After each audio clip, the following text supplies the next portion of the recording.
गोविंद गोविंद मनाला लागलिया छंद.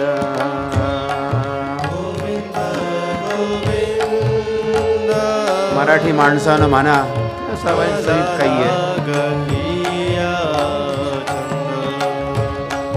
गोविंद गोविंद मनाला लागलिया छंद. गोविंद गोविंद मला लागलिया छंद.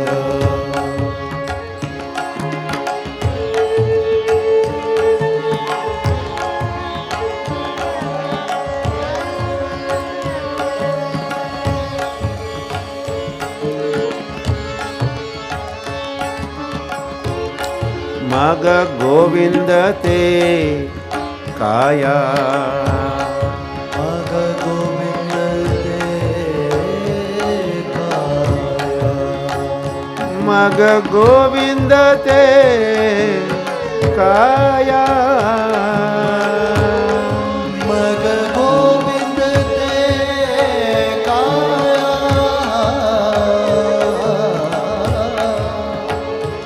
भेद नाही देवातया. वेद नहीं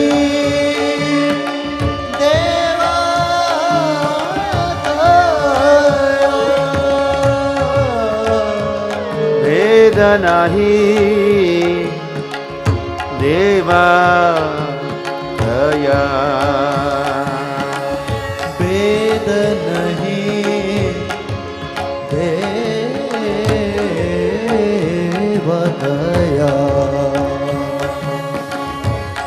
गोविंद गोविंद मना लागलिया छंद. गोविंद गोविंद मन लागलिया छंद.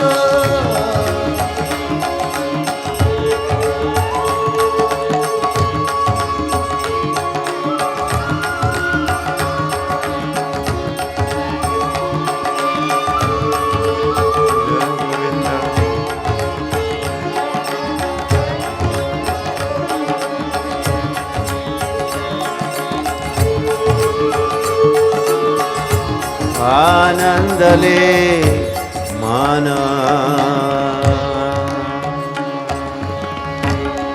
आनंदले मन. आनंदले मन.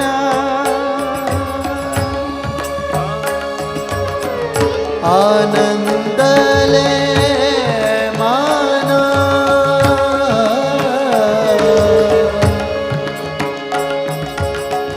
प्रेमे पाझरती लोचन. प्रेमे पाझरते लोचन.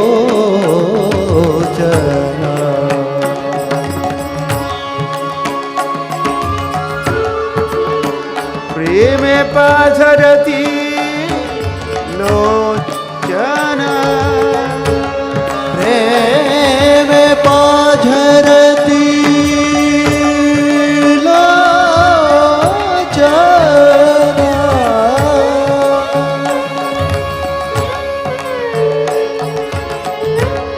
गोविंद गोविंद मना लागलिया छंद. गोविंद गोविंद मन लागलिया छंद. गोविंद गोविंद मना लागलिया छंद. गोविंद गोविंद मन लागलिया छंद.